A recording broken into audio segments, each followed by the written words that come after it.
Salut à tous, bienvenue sur Propulsion Ancienne. Aujourd'hui, Propulsion Ancienne se fait plaisir. C'est ça. Aujourd'hui, c'est la Subaru Impreza GT Turbo.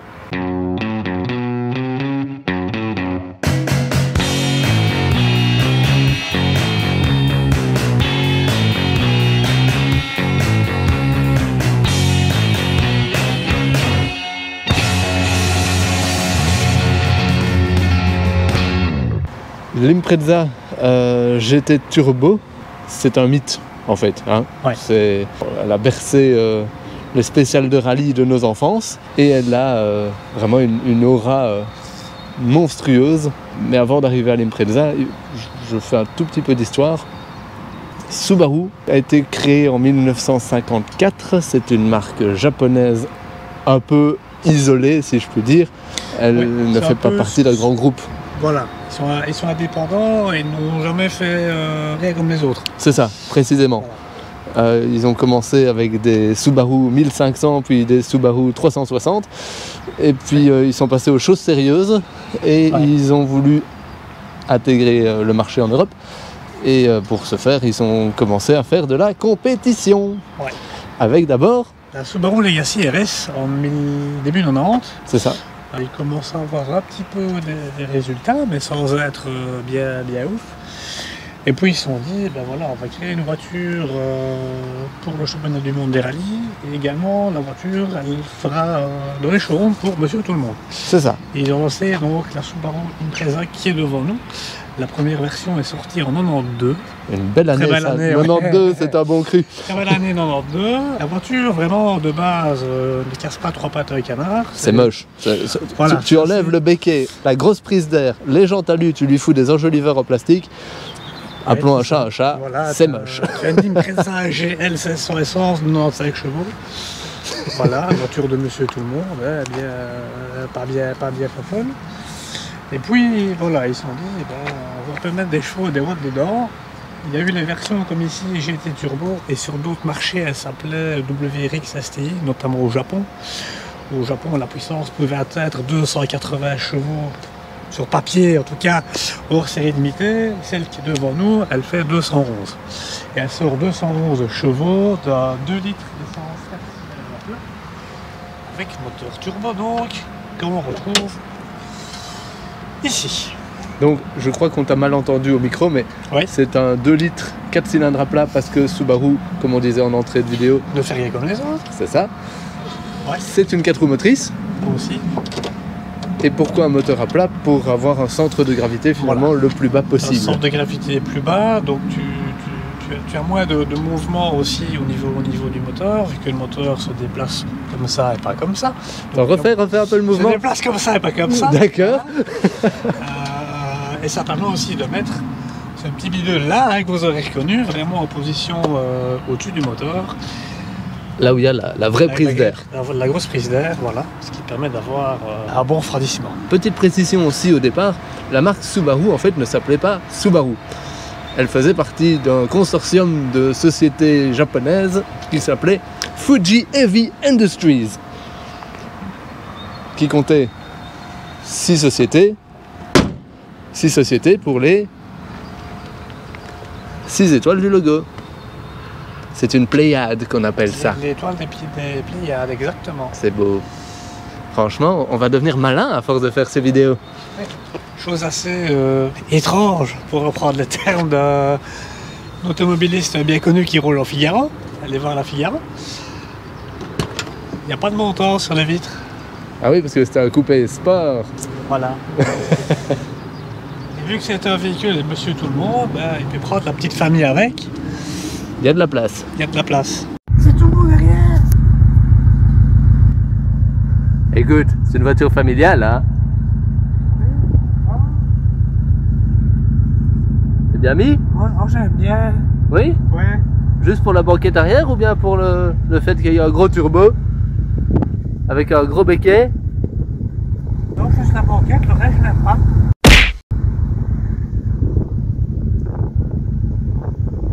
Alors vous voyez ici on a les coulisses de la production avec les photos pour teaser l'affaire ici. Les sièges baquets également sont très jolis, on est bien maintenu dedans. Et je m'attendais à des sièges plus durs, plus fermes. Je les trouve assez moelleux finalement.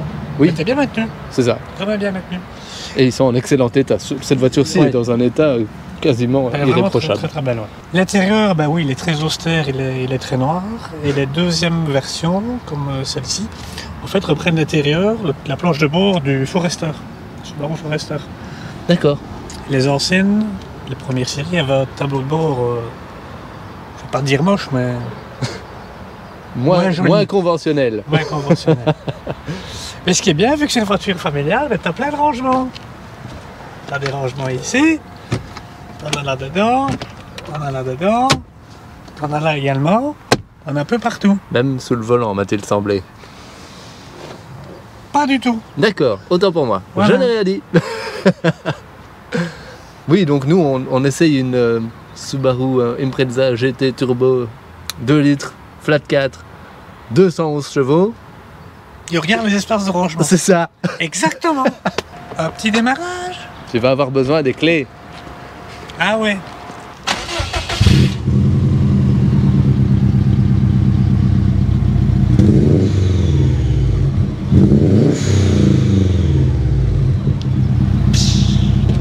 C'est formidable.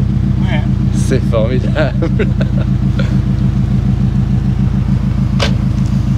Donc cette voiture n'a que des qualités. Elle est formidable à rouler. Ouais. Elle fout de l'émotion à tomber mort. Oui, ça s'est vu, hein. Oui, on a versé la larme à la Sylvain Lévy. Ouais. Et par contre, elle consomme. Ouais. Enfin, ça, tu le sais quand tu achètes ce genre de véhicule, un peu comme les RX-8. C'est ça. Oui, tu as entre 10 et 12 litres au 100 apparemment. En étant gentil. En étant gentil. Maintenant, voilà, il faut bien retenir que c'est un véhicule qui, pour les premières, ont dépassé les 30 ans. Vu que c'est sorti en 92. Celle-ci en a 27, 28, 27. 27. Oui. 27. Et ben, il faut un peu faire attention à la rouille. Hein. C'est ça. Voilà. Malheureusement, Surtout si elle vient d'un pays où on est généreux avec le sel en hiver, comme en Suisse par exemple. comme en Suisse par exemple, ou en Allemagne. Surtout qu'elle est appréciée en Suisse vu que c'est une 4 roues motrices redoutable. Ouais, effectivement. De par le fait que ce soit une 4 roues motrices, elle est un peu sous-vireuse, semblerait-il. On ne tentera pas. Non, C'est pas à nous. non, c'est pas à nous et on va pas l'acheter dans des virages Non. comme Carlos Sainz. Pas celui qui, Pas le qui fils qui voilà, est- qui est en train de se faire virer de chez Ferrari, mais alors qu'il est meilleur que l'autre. Mais, Ah non, la jante, il va c'est. mais le daron qui a remporté quelques manches de championnat de WRC. Combien de fois championne du monde de WRC Subaru avec l'Impreza? 95, 96, 97. Et si je ne dis pas de bêtises, en 97, ils ont été constructeurs et pilotes. Donc 3 années de suite. Une première pour un constructeur japonais, c'est ça? Ouais. Ça claque. Puis tu as eu en 2001 à 2003, ils ont été également champions pilotes avec Richard Burns et Peter Solberg. Mais avec Exact. la Subaru Impreza, Ce bon vieux Peter. voilà. A noter donc ici on a la version traditionnelle de l'Impreza, version 4 portes avec une malle. Elle marle. Et Et un existe. béquet qui fait pelle à tarte à l'arrière. Voilà. Elle existe également en version break, histoire d'aller plus vite au parc à conteneurs. En version plus rare, 2 portes, qu'on appelle coupé, dont si vous trouvez un jour la fabuleuse Impreza 22B STI, courez très vite l'acheter si vous avez des sous. Oui, comptez Voilà. un quart de million quand même. Hein. Ouais, 250 000 euros à la grosse louche. Et 22B, en fait, elle s'appelle comme ça pour 2 raisons. On ne connaît pas vraiment la vérité. 22B, ben, le 22 vient de la cylindrée, 2 litres 2. Ici on est sur un 2 litres, donc là on est sur un 2 litres 2, donc cylindrée un peu plus grosse. Qui a été réalisé. Qui a été Et qui réalisée sort 280 chevaux, c'est possible? sur papier toujours. Oui. Et le B vient de Boxer. Une autre théorie, c'est que 22 c'est le nombre hexadécimal de 555, qui était la livrée de la Subaru en rallye. Parce que 555, c'était... le sponsor de cigarettes. C'est ça, des fournisseurs de cancer. Ouais, voilà. Voilà. Mais avec l'Impreza, le cancer arrivait plus vite. Ouais, parce que en glissant des 4 roues. Et je suis content de l'avoir en noir parce que ça change du bleu. Change du bleu. Il y a eu quelques blanches aussi, on la voyait de temps en temps. Des vertes aussi, non? Un des beau pas vert anglais. Hein? Et des pas mûres. Donc ça c'était pour les versions classiques. Donc la V2B on en a parlé, tu as eu la version Casablanca, basée sur une Impreza break, uniquement au Japon. Motorisée par un 1600 essence atmosphérique de 95 chevaux, pardon, avec une face avant et arrière typée rétro classique. Je vous laisserai juger de son faciès disgracieux en photo. C'est une toute belle auto. Non, moi j'aime pas. Ça a le mérite d'exister. Voilà. En plus, tu vois vraiment la découpe ici du phare comme ça qu'ils ont couché, ils ont mis des feux ronds et c'était très bien ainsi. Allez, suivant. Mais bon. Pour concurrencer notamment la Nissan Figaro. Non, c'est une blague, ça n'a rien à voir. Pas du tout. Pas du tout, non, mais pas du tout. On essaie juste de faire des liens entre nos vidéos. C'est complètement con. Ouais.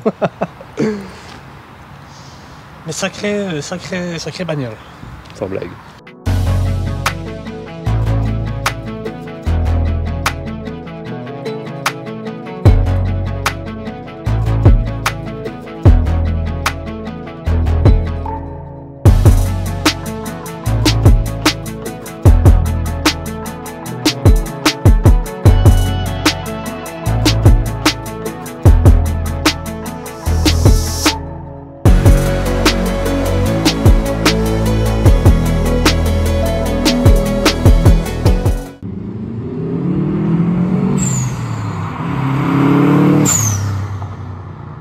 Pétant de chaud dans cette auto. Une auto noire, au soleil. Allez, je ferme ma gueule et on profite.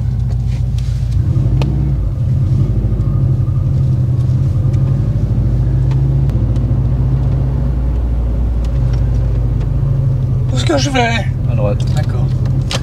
Je vais ouvrir un peu la fenêtre parce que j'ai trop chaud. Ah. Marche bien.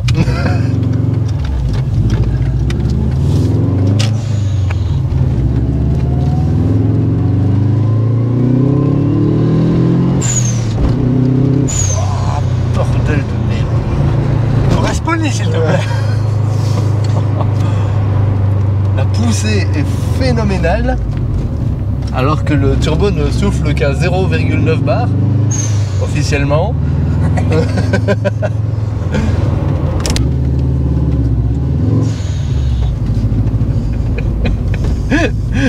Qu'est-ce qu'il y a? Non mais je trouve ça exceptionnel cette bagnole qui vit en fait, c'est une bagnole vivante. Ah mais petite précision aussi, les freins sont à chier. Mais quoi? Moi j'aurais dit, tu vois, un truc du genre, les freins manquent de mordant, par exemple. Oui, voilà, bah, ça revient au même, excuse-moi. Va juste nous dire que je suis impoli et que je parle mal. Papa, je suis désolé. Ici à droite? Non. D'accord. Tour de rond-point.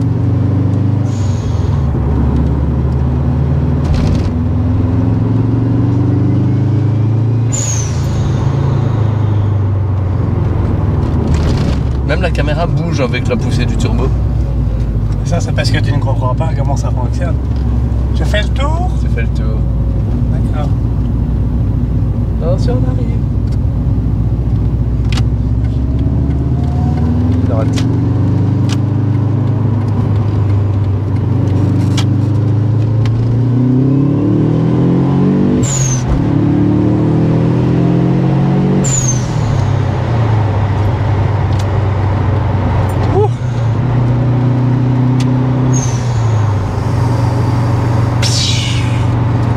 Ouais, Julien.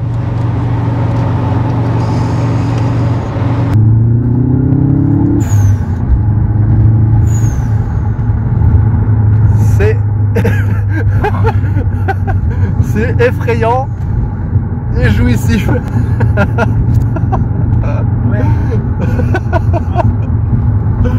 Oh nom de Dieu.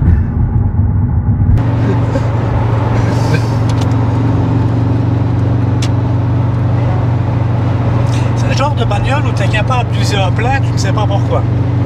Tu ne sais pas où aller avec. Et tu roules. Tu roules. Mais en l'occurrence, vu la consommation de l'engin, Moi, tu ne roules pas très longtemps, je sais, mais bon.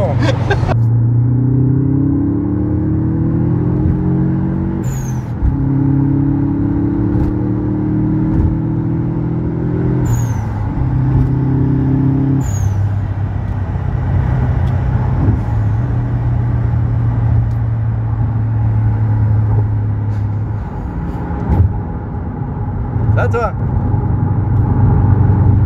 Génial. C'est génial.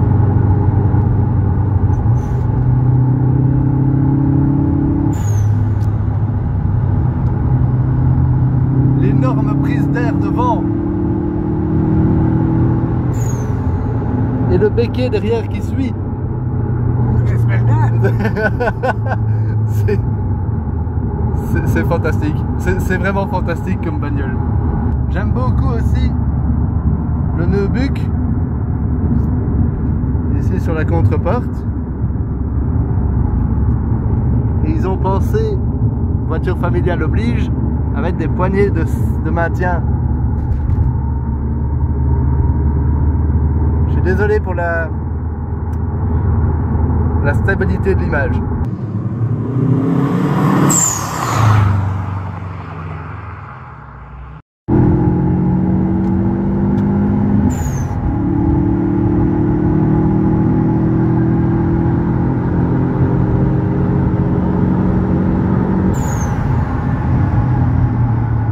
Elle ne freine pas.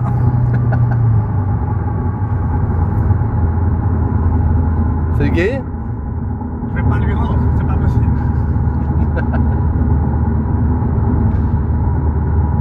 Mais quel engin!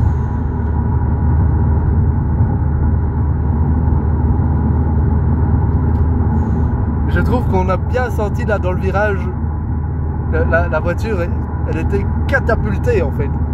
Catapultée, tirée par les roues avant et propulsée par les roues arrière. Enfin, Et tu t'es senti vraiment faire ça? Dans le siège comme ça? c'est ça. Pour rappel, 211 chevaux d'origine. Hein. Bon, peut-être que celle-ci en tire un tout petit peu plus, mais c'est même pas sûr en vrai.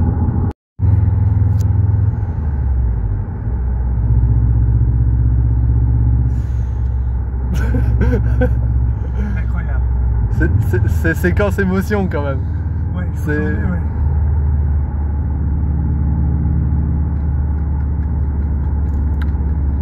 Ah Julien.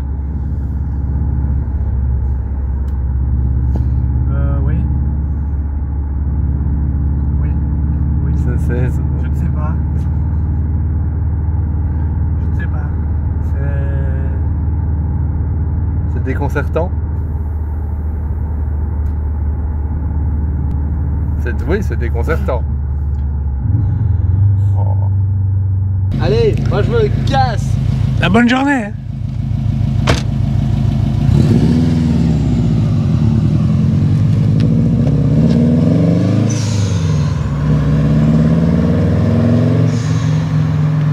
Je vais essayer de parler distinctement. Ah ah. Parce qu'encore une fois, on est sur de la qualité téléphonique. Déjà, elle ne bouge pas.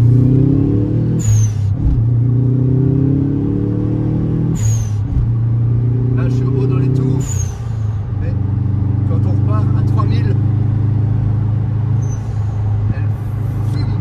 Enfin, elle éclate tout ce qui bouge. On la sent arriver tout doucement.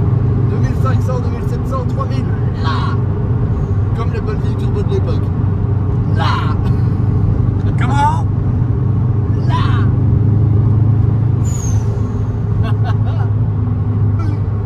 J'adore.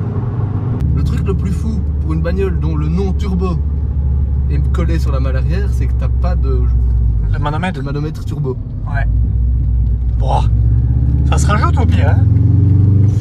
Oui, puis comme tu dis, t'as pas besoin, tu l'entends. Ouais.